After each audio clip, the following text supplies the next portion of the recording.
আসসালামু আলাইকুম ওয়া রাহমাতুল্লাহ। প্রিয় দর্শক, কাজের ফাঁকে ফাঁকে করা যায় এমন কিছু আমল সম্পর্কে আজকের ভিডিওতে আমি আপনাদেরকে জানাবো ইনশাআল্লাহ। আমলগুলো এতই ছোট যে আপনি কাজের ফাঁকে ফাঁকে অবসর সময়ে, রাস্তা দিয়ে চলার সময় অর্থাৎ খুবই অল্প সময়ে এই আমলগুলো করতে পারবেন। আমলগুলো খুবই ছোট কিন্তু এর ফজিলত অনেক অনেক বেশি। কাজের ফাঁকে কিংবা অবসর সময়ে মানুষ কত কাজই না করে থাকে। কেউ গান শোনে, কেউ নাটক, সিনেমা কিংবা মুভি দেখে সময় অতিবাহিত করে। কিন্তু এই অবসর সময় কিংবা কাজের ফাঁকে ছোট ছোট অনেক দোয়া ও জিকির আছে যা পরেও মানুষ প্রশান্তি পেতে পারে। আর এসব জিকির ও দোয়ার ফজিলত, মর্যাদা এবং সওয়াবও অনেক অনেক বেশি। সুপ্রিয় দর্শক, বান্দার প্রতিটি আমল আল্লাহর কাছে অনেক দামি। ছোট ছোট আমলও কিয়ামতের দিন বিপুল সওয়াবে পরিণত হবে। তাই ছোট বড় কোনো আমল ও সৎ কাজকে অবহেলা করা উচিত নয়। তাহলে চলুন এক এক প্রত্যেকটি দোয়া ও জিকিরের কথা আপনাদের সামনে তুলে ধরি। প্রিয় দর্শক, কাজের ফাঁকে ফাঁকে অবসর সময় আপনি করতে পারবেন আজকের ভিডিওতে এমন 10টি জিকিরের মধ্যে সর্বপ্রথম জিকিরটি হলো আল্লাহুম্মা ইন্নী আসআলুকাল আফিয়া ফিদ দুনিয়া ওয়াল আখিরা। অর্থ হলো, হে আল্লাহ, তোমার কাছে আমি দুনিয়া ও আখিরাতের নিরাপত্তা ও সুস্থতা কামনা করছি। সুবহানাল্লাহ। প্রিয় দর্শক, দেখুন কত সুন্দর একটি জিকির। আল্লাহুম্মা ইন্নী আসআলুকাল আফিয়া ফিদ দুনিয়া ওয়াল আখিরা। হে আল্লাহ, তোমার কাছে আমি দুনিয়া ও আখিরাতের নিরাপত্তা ও সুস্থতা কামনা করছি। সুবহানাল্লাহ। অর্থাৎ আপনি যদি খালেস অন্তরে, শিরক মুক্ত থেকে, গুনাহ মুক্ত থেকে প্রতিনিয়ত এই জিকিরটি করেন তাহলে আল্লাহ তাআলা আপনাকে দুনিয়া ও আখিরাতের নিরাপত্তা দান করবেন এবং আল্লাহ রাব্বুল আলামিন আপনাকে সুস্থতা দান করবেন ইনশাআল্লাহ। প্রিয় দর্শক, কাজের ফাঁকে ফাঁকে অবসর সময়ে আপনি করতে পারবেন আজকের ভিডিওতে এমন 10টি জিকিরের মধ্যে দ্বিতীয় নম্বর জিকিরটি হলো লা ইলাহা ইল্লা আনতা সুবহানাকা ইন্নী কুনতু মিনাজ জালিমিন। প্রিয় দর্শক, এটি হচ্ছে দোয়া ইউনুস। এর অর্থ হলো, তুমি ছাড়া কোনো মাবুদ নেই, তুমি পবিত্র সুমহান, আমি নিশ্চয়ই জালিমদের দলভুক্ত।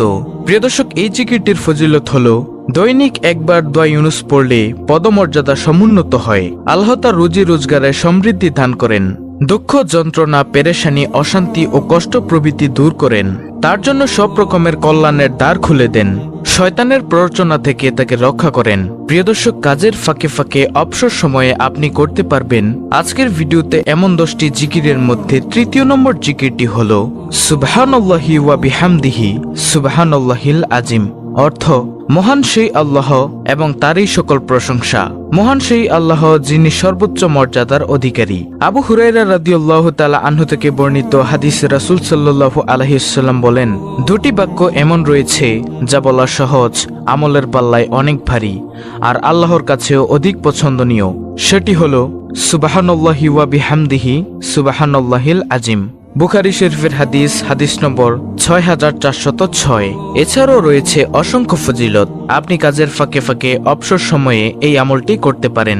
প্রিয় দর্শক, কাজের ফাঁকে ফাঁকে অবসর সময়ে আপনি করতে পারবেন আজকের ভিডিওতে এমন 10টি জিকিরের মধ্যে চতুর্থ নম্বর জিকিরটি হলো সুবহানাল্লাহ। হযরত সাদ ইবনে আবি ওয়াক্কাস রাদিয়াল্লাহু তাআলা আনহু বলেন, আমরা রাসূলুল্লাহ সাল্লাল্লাহু আলাইহি ওয়াসাল্লামের নিকট ছিলাম। তিনি বললেন, তোমাদের কোনো ব্যক্তি প্রত্যেকদিন 1000 নেকি অর্জন করতে সক্ষম কি? তন্মধ্যে একজন বললেন, আমাদের মধ্যে কোনো ব্যক্তি কিভাবে 1000 নেকি অর্জন করবে? তখন রাসূল সাল্লাল্লাহু আলাইহি ওয়াসাল্লাম বললেন, 100 বার সুবহানাল্লাহ বললে তার জন্য 1000 নেকি লেখা হবে অথবা তার 1000 পাপ মোচন করা হবে। মুসলিম শরীফের হাদিস, মিশকাত শরীফের হাদিস। এছাড়াও রয়েছে অসংখ্য ফজিলত। প্রিয় দর্শক, কাজের ফাঁকে ফাঁকে অবসর সময় আপনি করতে পারবেন আজকের ভিডিওতে এমন 10টি জিকিরের মধ্যে পঞ্চম নম্বর জিকিরটি হলো আলহামদুলিল্লাহ। আলহামদুলিল্লাহ শব্দের অর্থ সমস্ত প্রশংসা মহান আল্লাহর জন্য। যে কোনো উত্তম, আনন্দময় ও শুভ খবরে ভালো কিছুর জন্য এটি বলা হয়ে থাকে। পছন্দনীয় কিছু দেখলে বা শুনলে আলহামদুলিল্লাহ বলতে হয়। হাদিসে আছে, আল্লাহর মহত্ব বর্ণনা ও প্রশংসার জন্য আলহামদুলিল্লাহর চেয়ে উত্তম বাক্য আর নেই। তিরমিজি শরীফ। আলহামদুলিল্লাহ নেকির পাল্লাকে ভারী করে দেয়। এছাড়াও রয়েছে অসংখ্য ফজিলত। দর্শক, কাজের ফাঁকে ফাঁকে অবসর সময়ে আপনি করতে পারবেন আজকের ভিডিওতে এমন 10টি জিকিরের মধ্যে ষষ্ঠ নম্বর জিকিরটি হলো লা ইলাহা ইল্লাল্লাহ। লা ইলাহা ইল্লাল্লাহ এর অর্থ হলো, আল্লাহ ছাড়া কোনো সত্য মাবুদ বা উপাস্য নেই। এটি হচ্ছে ইসলামের চূড়ান্ত কালেমা, মানব জীবনের পরম বাক্য।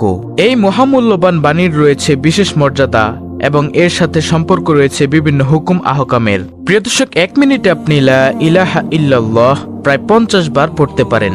এটি সর্বশ্রেষ্ঠ বাক্য ও তাওহীদের বাণী। যে ব্যক্তির শেষ বাক্য হবে লা ইলাহা ইল্লাল্লাহ, তিনি জান্নাতে প্রবেশ করবেন। এছাড়াও এর ফজিলত ও মর্যাদার ব্যাপারে আরো অনেক বর্ণনা রয়েছে, যা বলতে গেলে ভিডিও আরো বড় হয়ে যাবে। তাহলে গেল 6 নম্বর আমল, অর্থাৎ লা ইলাহা ইল্লাল্লাহ জিকির করা। দর্শক, কাজের ফাঁকে ফাঁকে অবসর সময় আপনি করতে পারবেন আজকের ভিডিওতে এমন 10টি জিকিরের মধ্যে 7ম নম্বর জিকিরটি হলো আল্লাহু আকবার। আল্লাহু আকবার শব্দের অর্থ হলো আল্লাহ তাআলা সবকিছুর চেয়ে বড় এবং মহান। আল্লাহু আকবার শব্দটি মুমিনের ঈমানের দৃঢ়তা বৃদ্ধি করে, মনের ভিতর থেকে ভয়ভীতি দূর করে। মুমিনের জীবনের শুরু থেকে শেষ পর্যন্ত আল্লাহু আকবার এর প্রভাব তাকে আলোকিত করে রাখে। এছাড়াও আল্লাহু আকবার এর রয়েছে অসংখ্য ফজিলত, যার ফজিলত এক ভিডিওতে বলে শেষ করা যাবে না। প্রিয় দর্শক, কাজের ফাঁকে ফাঁকে অবসর সময় আপনি করতে পারবেন আজকের ভিডিওতে এমন 10টি জিকিরের মধ্যে 8ম নম্বর জিকিরটি হলো লা হাওলা ওয়ালা কুওয়াতা ইল্লা বিল্লাহ।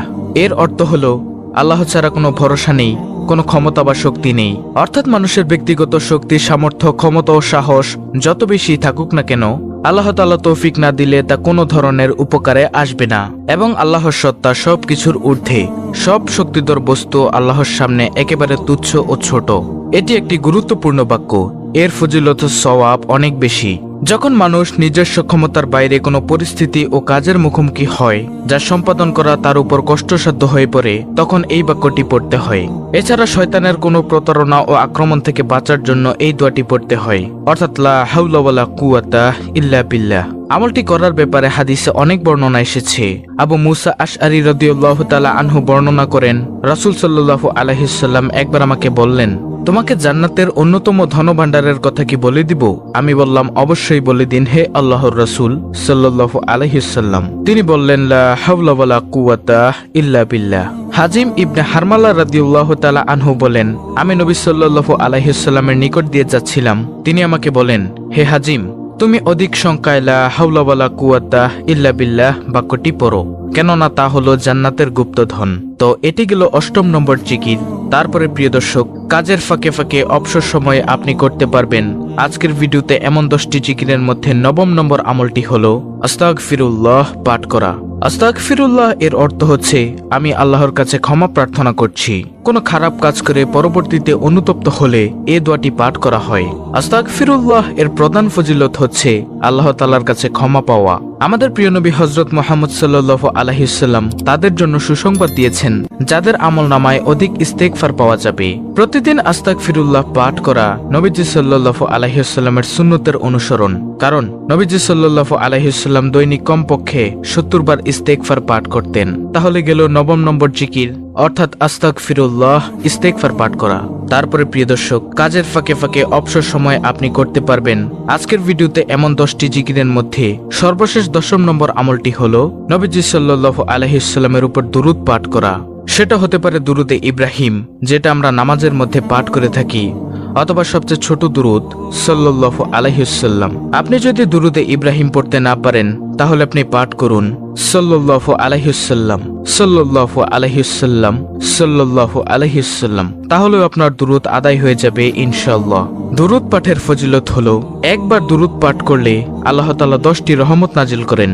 এ সম্পর্কে আবু হুরায়রা রাদিয়াল্লাহু তাআলা আনহু থেকে বর্ণিত, রাসূল সাল্লাল্লাহু আলাইহি সাল্লাম বলেছেন, যে ব্যক্তি আমার প্রতি একবার দুরূদ পাঠ করে, আল্লাহ তাআলা তার প্রতি 10টি রহমত বর্ষণ করেন, তার 10টি গুনাহ ক্ষমা করে দেন এবং তার মর্যাদা 10 ধাপ বৃদ্ধি করে দেন। প্রিয় দর্শক, কাজের ফাঁকে ফাঁকে অবসর সময় আপনি করতে পারবেন এমন 10টি দোয়া ও জিকির। সংক্ষেপে আমি আপনাদেরকে আবার বলে দিচ্ছি। নম্বর 1, আল্লাহুম্মা ইন্নী আসআলুকাল আফিয়া ফিদ দুনিয়া ওয়াল আখিরাহ। দ্বিতীয় নম্বর জিকির, লা ইলাহা ইল্লা আনতা সুবহানাকা ইন্নী কুনতু মিনাজ জালিমিন। 3, সুবহানাল্লাহি ওয়া বিহামদিহি সুবহানাল্লাহিল আযীম। নম্বর 4, সুবহানাল্লাহ। 5, আলহামদুলিল্লাহ। নম্বর 6, লা ইলাহা ইল্লাল্লাহ। নম্বর 7, আল্লাহু আকবার। নম্বর 8, লা হাওলা ওয়ালা কুওয়াতা ইল্লা বিল্লাহ। নম্বর 9, আস্তাগফিরুল্লাহ। সর্বশেষ 10 নম্বর আমল, নবীজি সাল্লাল্লাহু আলাইহি ওয়াসাল্লামের উপর দুরূদ পাঠ করা, যে কোনো দুরূদ। এগুলো আপনি কাজের ফাঁকে ফাঁকে, অবসর সময়, রাস্তা দিয়ে চলার সময় পাঠ করতে পারেন। ইনশাআল্লাহ অনেক অনেক সওয়াব অর্জন করতে পারবেন। দর্শক, অত্যন্ত গুরুত্বপূর্ণ একটি ভিডিওটি ভালো লাগলে অবশ্যই চ্যানেলটিকে সাবস্ক্রাইব করে বেল বাটন অল বাজিয়ে দিবেন। ভিডিওটিতে একটি লাইক দিবেন এবং কমেন্টে আমিন লিখবেন এবং অন্য মুসলিম ভাই বোনদের কাছে ভিডিওটি শেয়ার করে দিবেন, যেন তারাও দেখে শিখে আমলটি করতে পারে। আল্লাহ রাব্বুল আলামিন আমাদের সকলকে এই 10টি আমল সহিহ শুদ্ধভাবে করার তৌফিক দান করুন। আমিন।